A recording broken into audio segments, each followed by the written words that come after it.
Saya mengatakan Gus Dur itu lebih pendeta dari saya. Padahal dia tidak pernah dibaptis, tidak pernah naik CD, ya kan? Tetapi memuliakan semua. Nah, seharusnya kita berproses menuju untuk adanya Gus Dur kecil di seluruh tempat lapangan. Semakin orang dekat pada Tuhan, semakin justru dia jauh dari sesama.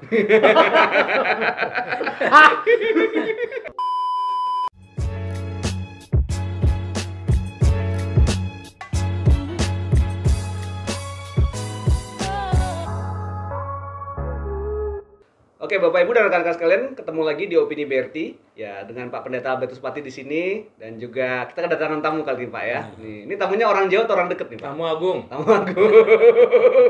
Ada Pendeta Saud Sirait di sini. Hora Samang. Ya, sehat ya.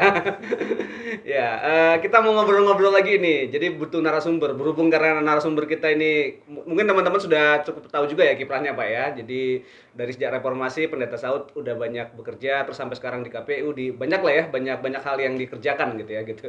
Nah, ini kita mau ngobrol-ngobrol sedikit tentang membangun kesadaran politik di tengah jemaat nih. Nah, Pak Pendeta dua-dua ini pendeta ya gitu. Jadi saya harus mulai dari yang mana nih, Pak? Kira-kira kita mau ngobrol situasinya sekarang kalau mungkin dari nanti Pak Pati juga dan Pendeta Saud juga ya nanti bicara seperti apa. Tapi gini, sekarang ini sebenarnya kalau boleh dibilang warga jemaat Kristiani terutama di Indonesia seberapa sadar sih Pak dengan isu-isu kewarganegaraan, isu politik, isu sosial kondisi terkini gitu ya. Kalau yang Bapak Pendeta perhatikan seperti apa? Ini mungkin ke Pak Pati dulu. Oh, itu bidangnya. Saud dulu ya. Kalau menurut Pendeta Saud seperti apa Pak? Kalau sekarang?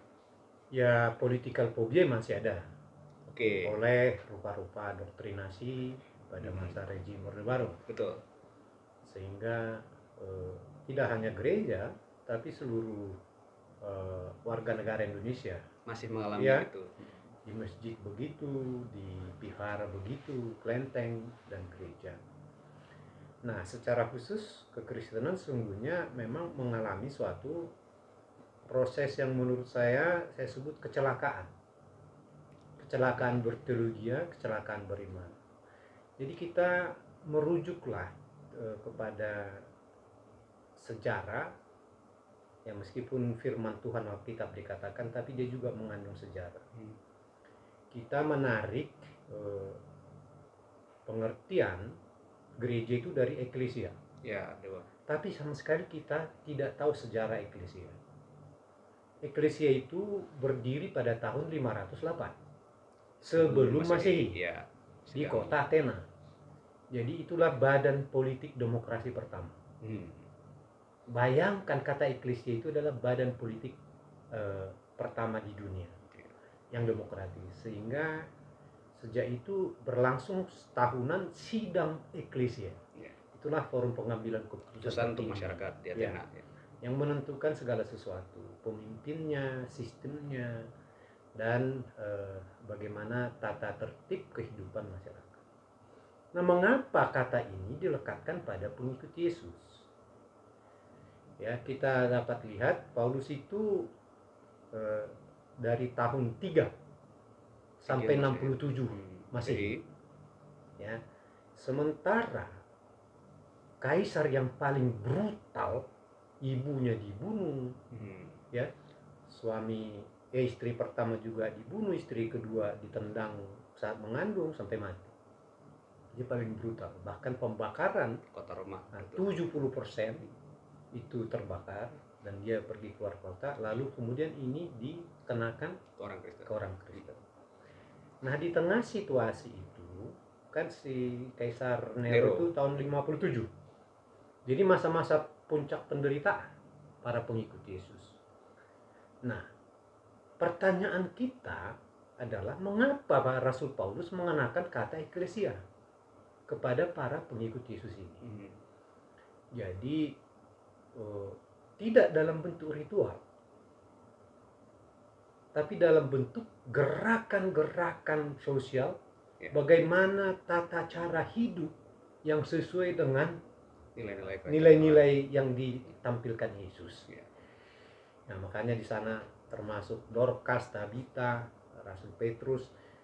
Dan setelah kata eklesia itu memang yang tadinya status pengikut Yesus itu secara hukum dikenakan yang disebut malum illicita. Ya, jadi durjana yang melawan hukum. Konsekuensinya adalah seluruh penduduk wajib membunuh. Nah, setelah pengenaan kata eklesia, para pemimpin dan aparatus negara Romawi itu mulai berubah persepsinya. Akhirnya kemudian malumnya ilisitanya dihapus jadi lisita.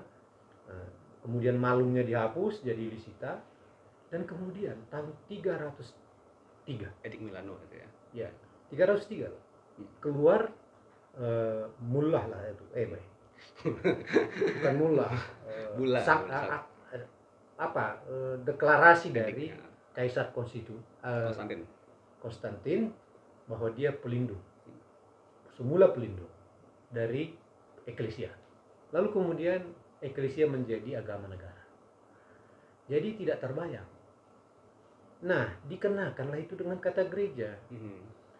Dalami saja Alkitab. Kapan urusannya Rasul Paulus dengan ritual? Ya.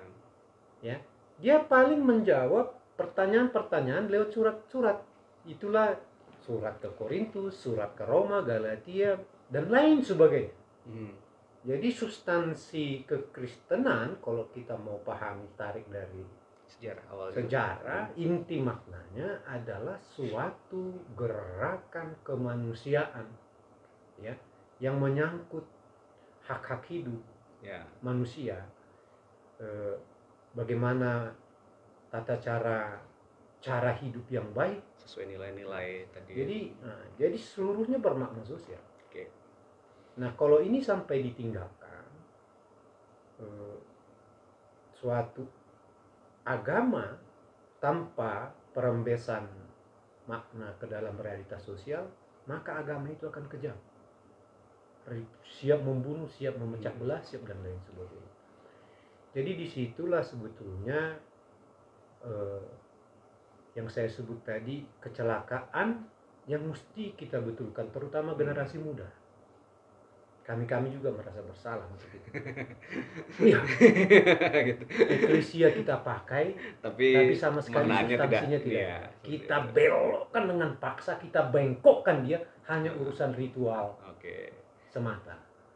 Adapun dibikin yang bersifat karitatif untuk urusan sosial, bantuan ke panti asuhan, bantuan ke sini. Kan itu diakonia karitatif itu tidak mengubah sistem. Malah rejim-rejim yang jolim mensyukuri karitatif.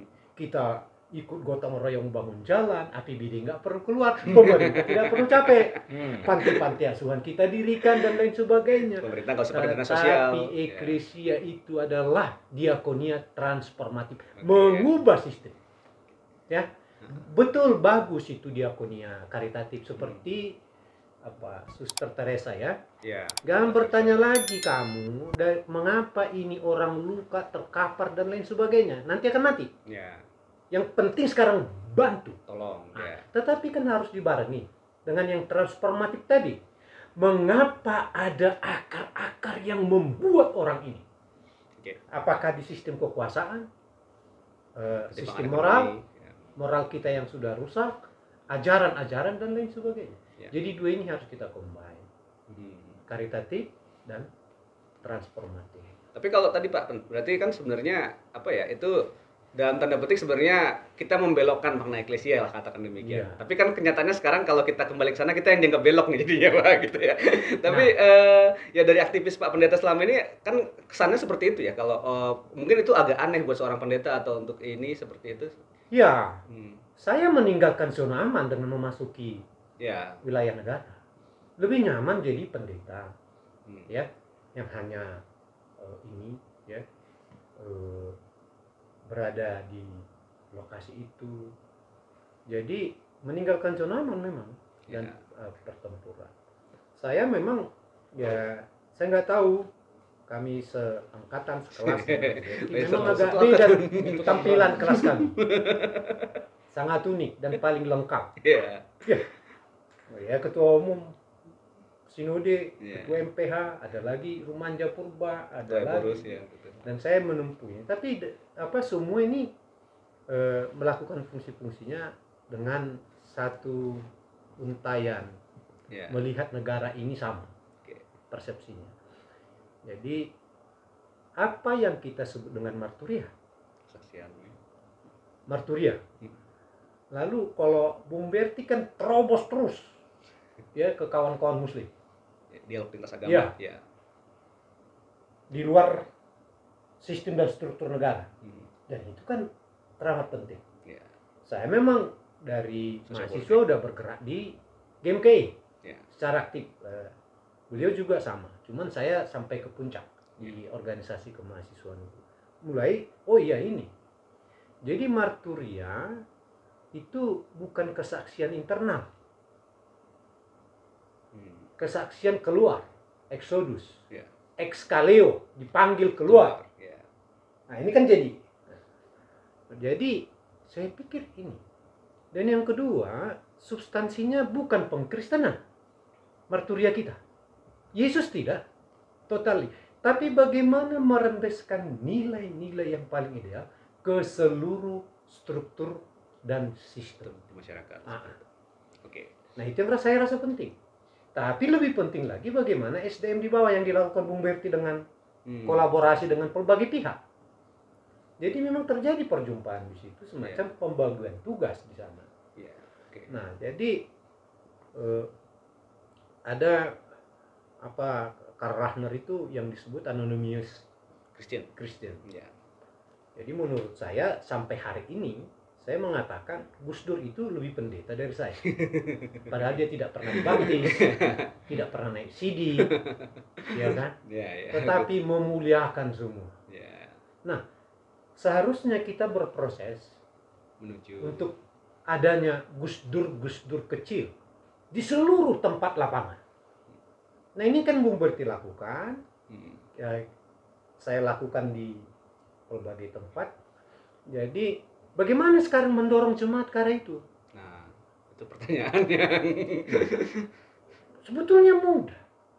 Bagaimana kamu memeluk tetanggamu? Ya, peka, ya. Jadi yang disebut caring, giving, contributing, sharing. Ya, paling enggak 4 itu kan. Jadi ada caring, Bung Berti lebih bahasa Inggris. Karena saya tidak sekolah di Amerika.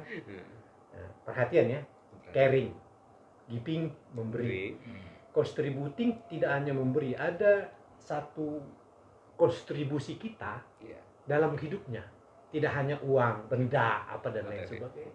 Dan kemudian sharing. Sharing ini gimana kita mengadopsi problemnya itu, ya, lalu kita kemudian turut bersama mengatasinya. Saya kira Indonesia dan gereja akan mengalami puja-puji dan Yesus akan bangga. Menurut saya dengan keadaan sekarang, jangan-jangan Yesus menangis. Nah, gimana tuh Pak Ben kalau gitu? Apa betul kira-kira Pak kalau menurut Pak Pendeta? Udah pasti betul. Tapi emang itu kondisinya Pak ya. Maksudnya kalau dibalikan tadi ke Pendeta Saud katakan value paling awal sebenarnya itu sangat humanis dan sangat sosial dan sangat mendorong pada ini. Tapi kok sekarang kenyataannya seperti itu Pak, atau seperti Pak Pendeta dikatakan mungkin ada semacam fobia politik dan itu. Nah, itu masih dirasakan juga kalau sampai saat ini Pak, kalau menurut Pak Batin? Masih. Artinya bahwa biar gimana kita kan hidup dengan berbagai pengaruh, pengaruh masa lalu itu kan masih ada di kita ya, baik pengaruh positif maupun yang negatif. Pertama, pengaruh masa lalu dari situasi politik masa lalu, ya, struktur politik masa lalu yang mempengaruhi kita, yang mengakibatkan fobia, political fobia itu. Tapi juga oleh karena teologi kita juga yang memang bahkan menjauhkan kita dari politik, gitu ya, yang membuat kita justru maunya di dalam saja. Dan ketiga adalah kadang-kadang begini, ada minority complex yang membuat kita justru berpikir di dalam konteks begini, minority complex diikuti dengan karena kekristenan itu datang dari pengaruh barat yang orang kulit putih yang merasa punya jiwa triumfalistik, kita lebih hebat dari yang lain. dan punya jiwa polaristik. Kami benar, situ salah. salah, kami anak Tuhan, situ anak setan. Kira-kira gitu. Jadi yang memunculkan adalah eklesia yang sifatnya fundamentalistik, ya, yang intoleran, yang eksklusif, pengen menaklukkan gitu. yang diskriminatif dan sebagainya. Efeknya bukannya kita berbaur keluar, tapi kita berpikir kalaupun kita keluar untuk membuat orang ke dalam, gitu ya. Bukan keluar untuk menggarami dunia menjadi lebih baik bagi semua, tapi kita berpikir untuk lebih baik bagi kami, gitu ya. Sehingga oleh karena itu memang persoalan-persoalan yang seperti itu, seperti yang dikatakan tadi, kadang-kadang kita fobia sehingga tidak mau terlibat di situ. Kita juga fobia dalam pengertian kita berpikir cuman karitatif, tapi karitatif itu dalam pengertian supaya orang suka sama kita, orang mau sama kita, bukan dalam rangka membangun kemanusiaan. Ya, biar aman itu Pak ya. Dalam rangka membangun kemanusiaan kan kita harus uji. Ya, betul. Apakah karitatif ketika kita giving, kita memang mau mengangkat dia atau berbagi dalam rangka berbagi hidup, ya sharing berbagi hidup, atau kita sebetulnya mau supaya dia ikut kita. Kan itu nggak tulus ya. Tetapi kan kita mau kalau saya berbagi karena memang kita sesama manusia tinggal di tempat yang sama. Di tempat yang sama kan gitu, kita harus saling mencintai, saling membangun solidaritas. Jadi yang namanya karitatif belum tentu juga sesuatu yang baik. Giving nggak selalu baik kan gitu ya. Kalau kita giving untuk orang yang membutuhkan, tapi juga giving, misalnya saya kasih contoh, ketika polisi menghentikan kita giving, misalnya kan itu nggak baik juga kan gitu. Jadi nggak selalu apa yang kelihatan baik itu baik. Betul. Tergantung motivasinya. Jadi oleh karena itu memang sekali lagi yang dibutuhkan oleh gereja-gereja sekarang diingatkan kembali sebetulnya bahwa balik lagi eklesia itu adalah satu gerakan gimana supaya kita semakin memanusiakan manusia, membangun keadilan, kesejahteraan, perdamaian untuk semua, bukan untuk kita saja. Karena begini, kalau orang Kristen berpikir tentang kebaikan Kristen, itu tidak Kristiani. Kalau orang Kristen berpikir untuk kebaikan semua, itulah yang Kristiani. Gitu kira-kira. Itu ya? Ya, teman, pasti setuju.